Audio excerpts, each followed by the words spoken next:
आपको ये कहानी पसंद आए तो एक लाइक जरूर करें। ऐसी ही और कहानियाँ देखने के लिए मेरे चैनल को सब्सक्राइब भी कर लें। बात एक ऐसे गरीब मोची सोहन की है जो दिन रात मेहनत करके अपनी पत्नी व अपने 2 बच्चों का पालन पोषण कर रहा था। गरीबी के कारण वह चाहता था कि उसके बच्चे कुछ अच्छा काम करना सीख जाए, लेकिन उसके बच्चे एक नंबर के आलसी, कामचोर व लालची थे। वह काम नहीं करते थे और हमेशा अपने पिता से, पापा मुझे 200 रुपए चाहिए, दोस्तों के साथ शहर घूमने जाना है। देखो चमन बेटा, तुम बेकार दोस्तों के साथ इधर उधर घूमते रहते हो, कुछ काम करो। अभी तो मेरे खेलने कूदने की उम्र है पापा। बेटा मैं अब घर बड़ी मुश्किल से चला पाता हूँ, अब कमाई भी ज्यादा नहीं होती है, मेरे पास पैसे नहीं है। सोहन ने चमन को पैसे देने से इनकार कर दिया तो चमन ने अपने पिता से कहा, मुझे पता है पैसे कहाँ मिलेंगे, तुम मुझे पैसे मत दो। चमन ने अपने पिता सोहन के द्वारा जमा किए गए पैसों की थैली घर में रखे संदूक का ताला तोड़कर निकाल ली। तभी ताला तोड़ते हुए उसके निठल्ले भाई रमन ने उसे देख लिया। अरे चमन, तू अपने ही घर में चोरी कर रहा है, ज्यादा नाटक मत कर। थैले में से कुछ रुपए तू भी रख ले, बराबर बराबर बांट लेते हैं। ये ले 200 तेरे और 200 मेरे।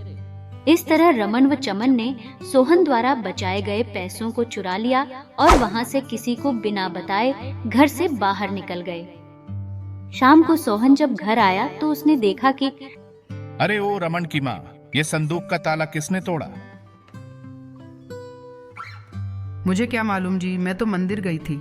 चमन और रमन कहाँ गए, दिखाई नहीं दे रहे। सुबह चमन मुझसे पैसे भी मांग रहा था, हो ना हो उसने ही पैसे चुराए हो। हे भगवान, कैसी कामचोर और आलसी औलादें हैं, अब तो यह चोरी भी करने लग गए। घर में ही ताले तोड़ दिए इन्होंने तो। दोनों पति पत्नी बैठे बैठे सोच ही रहे थे, तभी चमन और रमन आ जाते हैं और सोहन उनसे पूछता है कि चमन, संदूक में रखे पैसे किसने लिए हैं? मैंने लिए हैं। जब मांगने पर पैसे नहीं मिलेंगे तो चोरी तो करनी ही पड़ेगी। तुम्हें अपने ही घर में चोरी करते शर्म नहीं आई?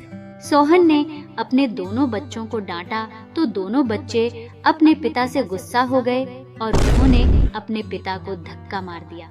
सोहन अपने बच्चों की दुष्टता से बहुत दुखी व आहत हुआ और भगवान से प्रार्थना करने लगा। हे भगवान, मेरे बच्चों को सही रास्ता दिखाओ। आप इतना दुखी मत होइए, भगवान ने उनके लिए भी कुछ ना कुछ सोचा ही होगा। हाँ चमन की माँ, इन कामचोर और आलसी बच्चों को अब ईश्वर ही रास्ता दिखा सकते हैं। समय बीतता गया। कुछ समय बाद भगवान ने उस गरीब मोची की सुनी। जब उसके बच्चे गहरी नींद में सो रहे थे, तभी चमन को एक डरावना सपना आया और उसने अपने सपने में देखा, वाह, मंदिर की घंटी तो बड़ी अच्छी है, इस घंटी को चुरा कर बेच देता हूँ। चोरी की नीयत से चमन मंदिर की घंटी को चुराने का प्रयास करता है और उसे चोरी करते हुए मंदिर का पुजारी पकड़ लेता है। चोर चोर, देखो मंदिर की घंटी चुरा रहा है। तभी वहाँ 8-10 लोग आ जाते हैं और चमन की खूब मरम्मत करके पुलिस को बुला लेते हैं। ये रहा चोर थानेदार साहब। क्यों रे चोर, चल थाने, तुझे जेल में डाल के सीधा करते हैं। तभी वह सपने में देखता है कि थाने में उसको उल्टा लटकाकर पुलिस वाले उसे डंडे से पीट रहे हैं। तभी उसकी नींद खुल जाती है और उसे महसूस हो जाता है कि वह कितना गिर गया है। अगले दिन चमन अपने पिता से माफी मांगता है और आगे से ऐसा कुछ भी गलत न करने का वादा करता है। वह अपने भाई रमन को भी समझाता है, लेकिन रमन उसकी बातें नहीं सुनता है और तू जा अपना काम कर, मुझे फालतू की सलाह मत दे। अब सोहन चाहता था कि उसका दूसरा बेटा रमन भी सुधर जाए। वह रमन को समझाने का प्रयास करता है। रमन, तुम अपनी सारी बुरी आदतें छोड़ दो। बात बात पर आप मुझे डांटते रहते हो, मैं जा रहा हूँ घर छोड़ के। इतना कहकर रमन गुस्से में घर से बाहर निकल जाता है और इधर उधर भटकता रहता है। वह अपने दोस्तों के पास जाकर मदद मांगता है, पर उसकी कोई भी मदद नहीं करता है। वह 2-3 दिन तक इधर उधर भटकता रहा। तब उसे महसूस हुआ कि उसके पापा उसे ठीक कह रहे थे। वह घर वापस लौट आता है और अपने पापा से, पापा मुझे माफ कर दो, अब से मैं आपकी हर बात मानूंगा।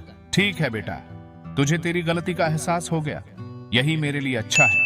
इस तरह सोहन के दोनों बेटे अब सोहन की बताई गई राह पर चलने लग गए थे और उसके काम में उसका हाथ भी बटाते थे।